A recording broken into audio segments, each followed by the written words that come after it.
I never thought I'd find myself in the middle of a nightmare, but here I am. My name is Mark, and I'm a 38-year-old husband and father of two. I've been married to my wife, Sarah, for about 15 years.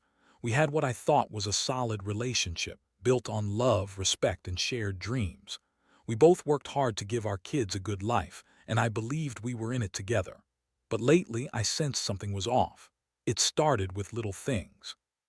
Sarah began spending more time on her phone, constantly texting and whispering when I walked into the room.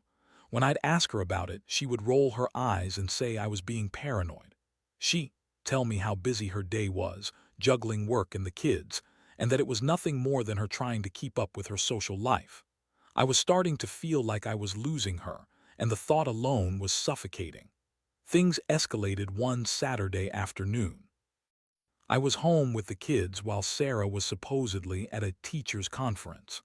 Our daughter, Emma, had just started school and was excited about her new teacher, Mr. Johnson. I decided to take a break and watch some TV, but boredom got the better of me, and I began to scroll through my social media feed. That's when I stumbled upon a post from one of Sarah's friends, Chloe.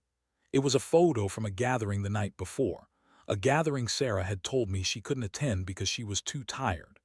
There she was, smiling and laughing with Mr. Johnson plastered right next to her, arm around her waist, looking way too comfortable for my liking. My heart dropped, and I felt a mix of anger and dread. I decided to take a deeper look. I began to connect the dots and went through our family calendar. Sarah had claimed to be at conferences or meetings more times than I could count in the past month. I held my breath as I logged into her email, something I never thought I would do. What I found shattered my heart into pieces. In her inbox, there were numerous emails exchanged between her and Mr. Johnson, casual at first, but then they turned flirtatious. My hands shook as I read messages like, "I can't stop thinking about you," and "Let's meet after school." I felt sick. I had been betrayed by the one person I trusted the most. I confronted her that night after the kids were asleep.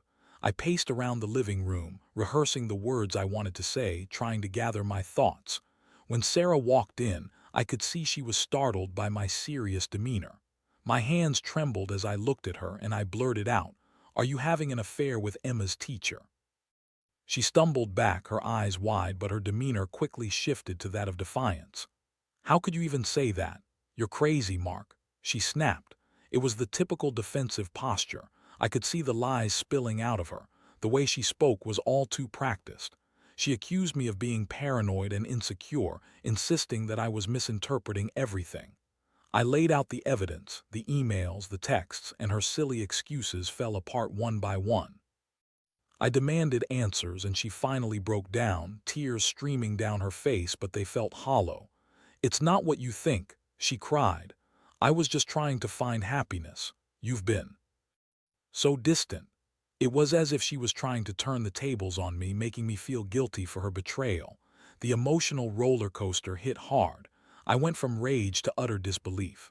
I felt like someone had punched me in the gut. How could she do this to us? My thoughts spiraled out of control. I could feel my heart racing as I tried to process the pain. This was a betrayal deeper than I ever imagined. I was devastated, not just for myself but for our family, for Emma, who loved her teacher and had no idea of the darkness lurking behind a facade of normalcy. As I sat there in silence, processing the shock, I knew I had decisions to make. I had to figure out not only what had happened, but how I wanted to move forward from this destruction. I reminded myself that I wasn't the one at fault here. I had to be clear-headed amid the chaos. Little did Sarah know that this was just the beginning of a plan that would ensure our daughter's future would not be tainted by her mother's betrayal. The days that followed my confrontation with Sarah felt like I was trapped in a fog. I moved through life on autopilot, working my job as a software developer while pretending everything was normal. I dropped the kids off at school, wear a smile, and engage with other parents, but the truth was like a heavy weight resting on my chest. I spent sleepless nights ruminating on the betrayal, replaying the moments leading up to my discovery, trying to make sense of it all. One afternoon, while I was picking Emma up from school, I overheard some parents discussing a problem with Mr. Johnson. Apparently, some parents had noticed his unconventional interactions with the students. The chatter created a spark in my mind. I wasn't the only one who sensed something was off. It seemed like there was a collective awareness that perhaps this teacher wasn't as great as his reputation suggested. That's when I decided to dig deeper. I called a few parents, asking about their experiences with Mr. Johnson. It became evident that the whispers were growing louder. Parents were concerned about his boundaries, particularly with the female students. This opened a new door for me. If there was a chance I could expose his behavior, perhaps I could protect my daughter from his influence while also serving some much-deserved justice. I began gathering evidence, taking notes during the school meetings and speaking to other parents in hushed tones. Everyone was wary of rocking the boat, but I was gaining traction with each conversation. I found out that some parents had already reported him to the school administration, but there hadn't been any effective follow-up. It was time for me to take action. One night after the kids went to bed, I sat down with my laptop and I crafted an email to the principal detailing my concerns. I included snippets from my conversations with other parents, citing specific behaviors and incidents that raised alarms. It was important to me that the principal saw this wasn't just a personal vendetta.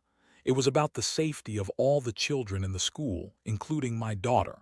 I pressed send, my heart racing as I did.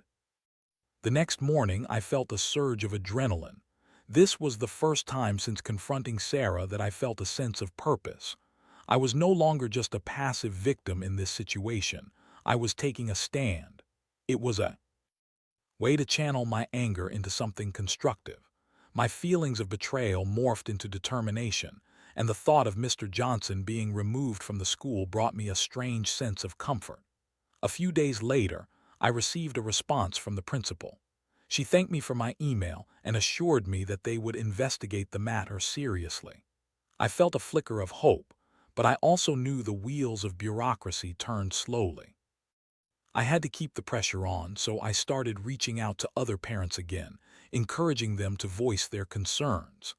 As I gathered support, I also made sure Sarah was kept in the dark. I didn't want her to know about my plans. I didn't want her to undermine my efforts or twist the narrative. The more I learned about Mr. Johnson's behavior, the more motivated I became. It felt like I was fighting not just for my daughter but for all the kids who might be affected by his actions, including the potential for Sarah's humiliation. Meanwhile, Sarah's behavior at home was still erratic. She was trying to pull the family back together, making efforts to make amends.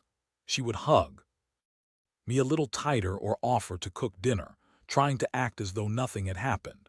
I could see her attempting to manipulate the narrative, playing the role of the remorseful wife while still maintaining her connection with Mr. Johnson, or so I suspected. It sickened me to think how she could still act as though everything was fine while I was plotting a way to expose her actions. I kept my emotions in check. I had a mission, and I couldn't let her manipulation sway me. I even considered how I would explain everything to Emma when the time came, if she needed to know. It was a heavy burden to carry, but I believed protecting her from a man like Mr. Johnson was worth it. After all, my priority was to ensure my daughter's safety and well-being, even if it meant burning down the facade of my marriage in the process. Days turned into weeks, and the investigation at school was underway. I was on edge, waiting for news, feeling the weight of my actions. I couldn't shake the thought of what would happen when Sarah found out about my plans. Would she lash out? Would she try to save her lover? I was prepared for whatever came next. I was fighting for my daughter, and this was just the beginning of my journey toward justice. As the investigation continued, life at home became increasingly tense. I was living in two worlds, one where I was a devoted father, navigating mundane family activities, and another where I was a secret warrior, taking down my wife's affair and ensuring my daughter's safety. The contrast was exhausting. I would buy groceries, help with homework, and even attend school events, all while knowing that my heart was broken and that betrayal lurked just beneath the surface. Sarah, oblivious to my true intentions, was trying her best to reconnect with me. She often initiated conversations about working things out, insisting that our marriage could still be salvaged. I could tell she was attempting to shift the focus away from what had happened, as if throwing herself into our family life could erase her infidelity. It was infuriating. I wanted to scream that I couldn't just forgive and forget, especially when she hadn't fully acknowledged the extent of her betrayal. I still had a plan in motion. I decided to meet with a few parents who had similar concerns about Mr. Johnson. I organized a small gathering at my house under the guise of discussing school-related issues. The parents I spoke with were shocked and relieved to have a platform to share their experiences. It turned into a powerful discussion about our children's safety and the need for action. I was surprised by how many parents had similar stories. There were whispers of inappropriate comments, boundary violations, and a sense of discomfort whenever Mr. Johnson interacted with the students. Emboldened by our collective concerns, we agreed to take a united front. We decided to compile our stories and form a letter to present to the school board, demanding that they take immediate action against Mr. Johnson. I felt empowered, knowing that I wasn't fighting this battle alone. It was a significant step, but I knew that Sarah would never understand my motives. If she found out about this gathering, she would manipulate the narrative to paint me as the villain in her story. I had to be careful. I still wanted to shield Emma from the fallout. The last thing I wanted was to add more confusion to her world. I kept reminding myself that this was for her protection, that I was fighting for her future. I mentally prepared for the inevitable confrontation with Sarah when she eventually discovered what I was doing. A few days later, I received an email from the principal. They had concluded their investigation and were taking the accusations against Mr. Johnson seriously. I felt a rush of adrenaline. I even caught myself smiling for the first time since the affair had come to light. But with that high came anxiety. I knew that Sarah would react and I had to be ready. That evening, as the kids settled down for bed, I felt a knot in my stomach. Sarah had just come out of the shower, her hair damp, wearing a bathrobe. She looked peaceful, but I was acutely aware of the storm brewing beneath the surface. I braced myself, expecting the worst. "Hey, Mark," she said softly, her tone almost sweet. "Can we talk?" I nodded, though my heart raced. We sat down at the kitchen table, the dim light casting shadows around us. "I just want to apologize for everything," she started, her voice trembling. "I've been so selfish. I know I hurt you and I want to make it right. I love you and I want us to get back to where we were." I held my breath, knowing that beneath her remorseful facade was a woman trying to protect herself. The words felt rehearsed, as if she'd practiced them in front of a mirror. I couldn't let myself be swayed by her act. "I appreciate that, Sarah," I replied, keeping my tone measured. "But it's not that simple. You've betrayed my trust and I can't just pretend it didn't happen." Her eyes narrowed, frustration etched on her face. "I thought we were working through this together. I'm trying to be better." She had no idea how much I had already planned. "You really want to work on this?" I asked, leaning in. "Then why were you texting Mr. Johnson after everything that happened? Don't you think that's a bit hypocritical?" She froze, her expression shifting to one of panic. "What do you mean I haven't?" "Save it, Sarah," I interrupted. "I know everything. I've seen the emails. You may have thought you could hide your affair behind your lies, but I'm not letting this go." Her face blanched, and for a moment I saw fear replace the bravado. "Mark, please, I was just confused. It didn't mean anything. It meant enough for you to risk our family. You're the one who needs to face the truth, not me." I watched her face contort with emotions ranging from anger to guilt. I felt a mix of satisfaction and sorrow. I was finally standing up for myself, but it was a bittersweet victory. This was not the way I wanted our life to unfold. As the conversation continued, I could see her desperately searching for a way to twist my words, but I was resolute. I had the evidence to back me up, and I wasn't going to back down. We fought about everything: our past, her choices, and the future of our family. After what felt like hours, I finally said, "This isn't just about us anymore. It's about Emma and ensuring her well-being. I can't let you continue to destroy what we built together." Sarah's facade crumbled, and for the first time I saw her vulnerability. "I didn't mean to hurt you, Mark. I made a mistake, but I want to fix it. Can't we just go to therapy or something?" Therapy might help, but it doesn't erase what you've done, I replied. I will do everything in my power to protect our daughter from this situation. I owe her that. As I left the kitchen, I could feel the air between us shift. I had pulled back the curtain on our reality, and I knew that whatever happened next would alter the course of our family forever. In the days that followed, everything felt like a powder keg about to explode. Sarah and I were living in the same house but in completely different worlds. She was desperate to mend things, but I was consumed by the truth of her betrayal and my mission to protect our daughter. The tension was palpable, yet I remained committed to my course of action regarding Mr. Johnson. I wasn't about to let Sarah's emotional manipulation sidetrack me. I finally received a response from the school board regarding my concerns. They had scheduled a meeting to discuss the situation further, and I was invited to present the evidence I had gathered. I felt a rush of anticipation mixed with anxiety. This was my chance to expose Mr. Johnson and ensure he wouldn't be around Emma or any other children. I spent hours preparing, rehearsing what I wanted to say, and collecting the testimonies from other concerned parents.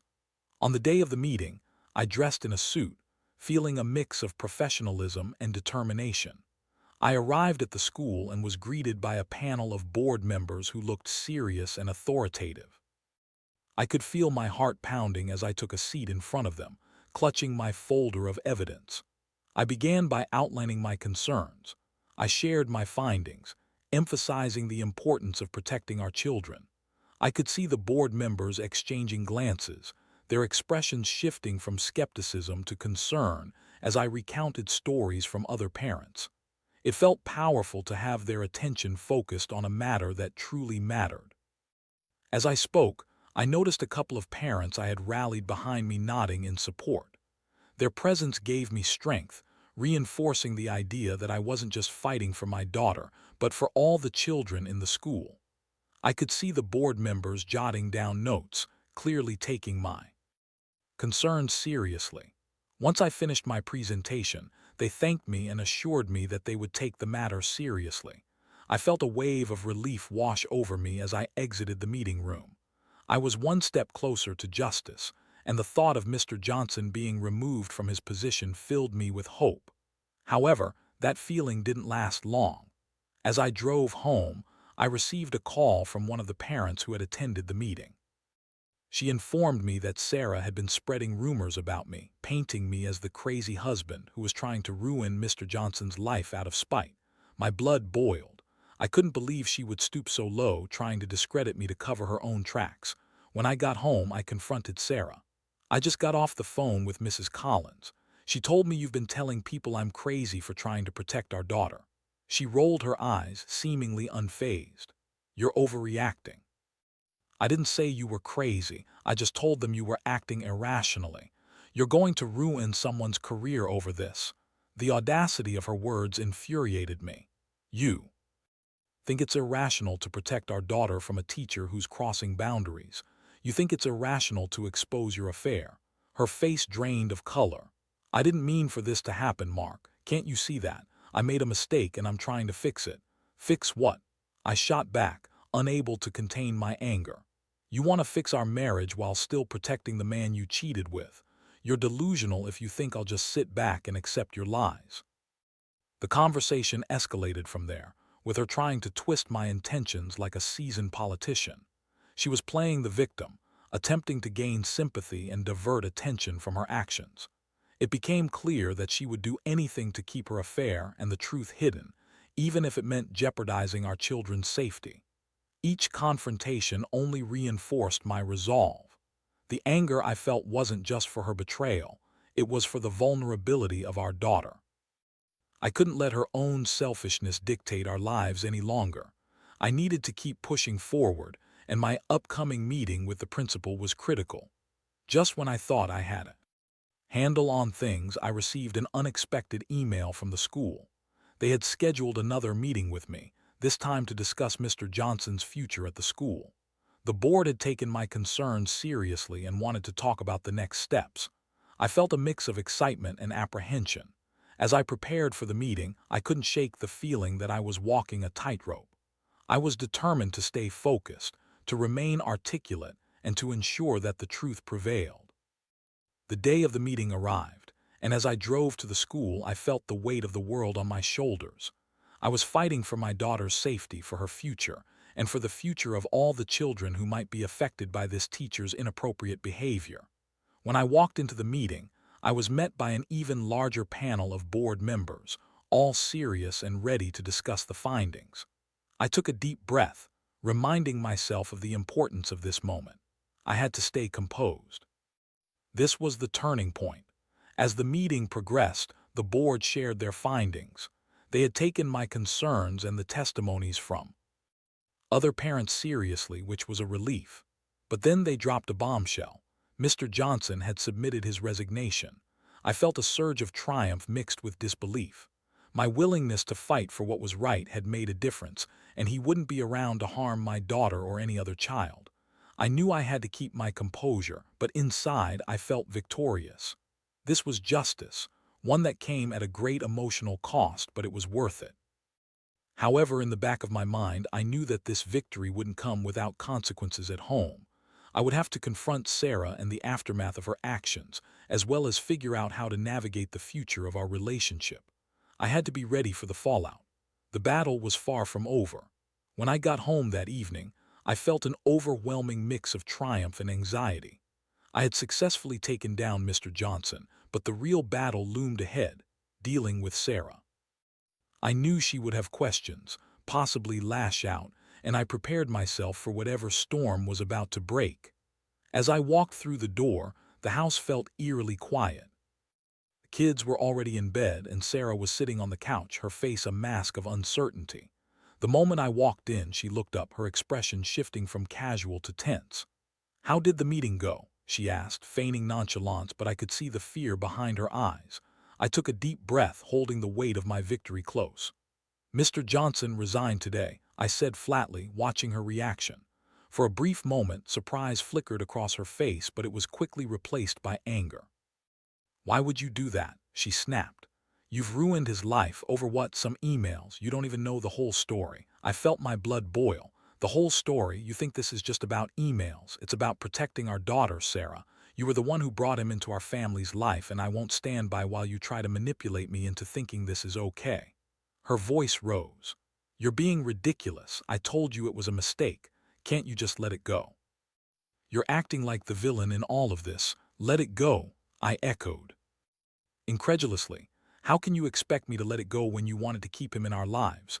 You have no idea how dangerous he could have been for Emma." A moment of silence hung in the air, thick with tension. Sarah's anger faltered, and for the first time I saw a glimmer of fear as she realized that this wasn't just a fight about us anymore.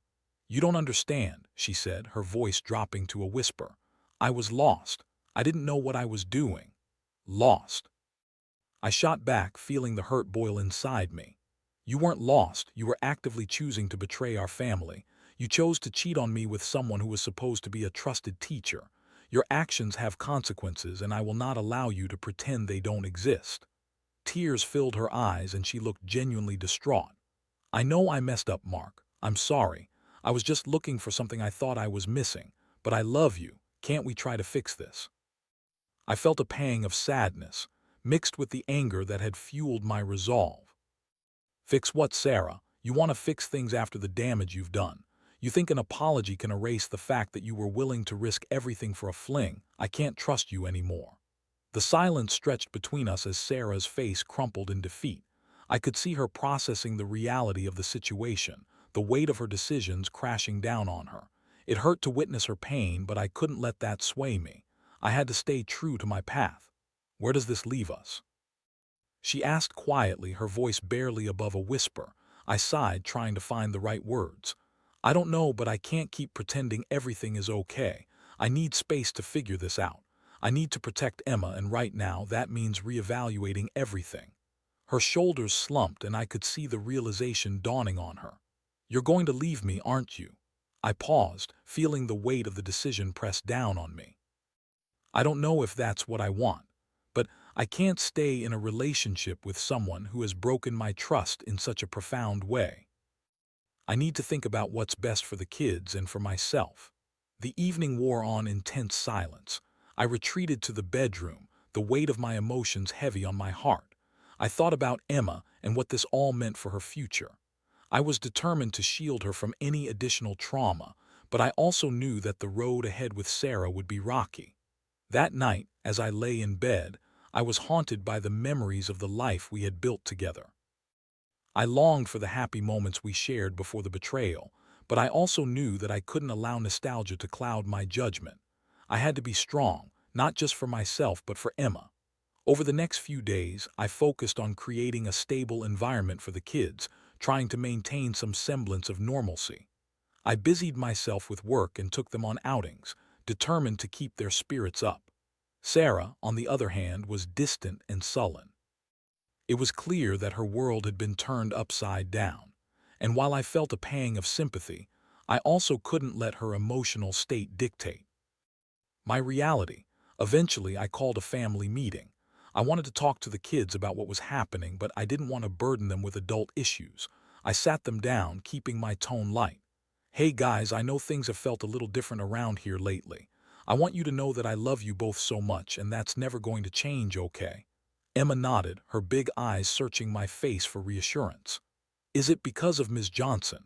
She asked. I hesitated, not wanting to drag her into the adult drama. Sort of, sweetie, but it's more complicated than that. Sometimes grown-ups make mistakes and we have to figure out how to handle them. My son Jake piped up, is Mom okay? She seems sad. I sighed, choosing my words carefully. She's going through a tough time right now, but we're all going to be okay. We'll get through this as a family, I promise. As I watched their faces, I felt the weight of my decision settle in my chest. I was determined to protect them while also navigating the fallout of Sarah's actions. It wouldn't be easy, but I knew I had to remain steadfast. I had fought for their safety and well-being, and I would continue to do so no matter what came next. But deep down, I felt the raw reality of my own heart breaking. The love I once felt for Sarah was tangled in anger and hurt, and I wasn't sure if I could ever fully forgive or forget. I had to prepare myself for the aftermath of this entire ordeal, knowing that the road ahead was paved with uncertainty, but also the hope of a better future for my children. The weeks following the family meeting were a whirlwind of emotions. I focused on keeping things as stable as possible for Emma and Jake, but the tension in the house was palpable. Sarah and I drifted further apart, navigating awkward silences and quiet dinners filled with unspoken words. It was clear to both of us that the dynamics of our family had irrevocably changed. During this time, I sought support from friends who had been through similar experiences. I confided in them about the betrayal, the fight for my daughter's safety, and the painful decisions I had to make regarding our relationship. Their wisdom and encouragement became a lifeline, helping me process my emotions and reaffirm my resolve to prioritize my children. One evening, I decided to take Emma and Jake to the park for some fresh air. As they played on the swings and climbed the jungle gym, I felt a sense of peace wash over me. I reminded myself that despite the chaos at home, I had two beautiful children who needed love and support. They were my main priority, and I was determined to create a positive environment for them, no matter what happened between Sarah and me. As we settled on a park bench, I watched them laugh and play. A wave of gratitude flooded over me. I realized that I had rediscovered my purpose in this difficult time. My focus shifted away from the pain of Sarah's betrayal to the joy of being a father. I smiled at my kids, feeling a warmth in my heart that I hadn't felt in a long while. Just as I was starting to feel hopeful, I received a message from Sarah. She asked if we could talk, and I felt a knot of apprehension in my stomach. I agreed, but I was unsure of what to expect. Later that evening, we sat together in the living room. The tension was thick and I could see Sarah was anxious. I've been doing a lot of thinking, Mark, she began, her voice trembling. I know I've messed up and I want to take responsibility for my actions. I want to go to therapy to work on myself and our marriage if you'll let me. I listened, feeling a mix of emotions swirling inside me. I appreciated her willingness to take responsibility, but I was also wary. Sarah, I want to believe you, but I need to see real change. Trust is built over time, and right now I'm struggling to see a way forward." She nodded, tears welling in her eyes. "I understand. I know I don't deserve your trust right now, but I'm committed to doing the work. I want to be a better person for you, for our kids." As she spoke, I felt a glimmer of hope, but I was cautious. Therapy is a start, but it will take more than that. We need to rebuild our foundation, and that won't happen overnight. It will require dedication and honesty from both of us. Sarah agreed, and for the first time in weeks, we began to have an open conversation about our feelings, fears, and the future of our family. It was liberating to finally lay everything on the table, but I still carried the weight of her betrayal. While I was willing to consider giving her another chance, I also knew I had to protect myself emotionally. As we continued talking, I shared my commitment to our children's well-being and how our actions would impact them. I emphasized that any progress would depend on both of us being fully present and working together. Sarah listened intently, and I could see a shift in her demeanor. It felt as if she was finally beginning to comprehend the depth of her actions. We agreed to start therapy together and focus on improving our communication. I knew it would be a long road, but the willingness to try was a step in the right direction. In the weeks that followed, we began attending therapy sessions. It wasn't easy, and there were times when I wanted to give up. But the process forced us to confront the hard truths of our relationship. We learned to communicate better and began to understand the underlying issues that had led her to seek fulfillment outside our marriage. Through this journey, I rediscovered parts of myself that I had buried in the chaos. I began to focus on my passions.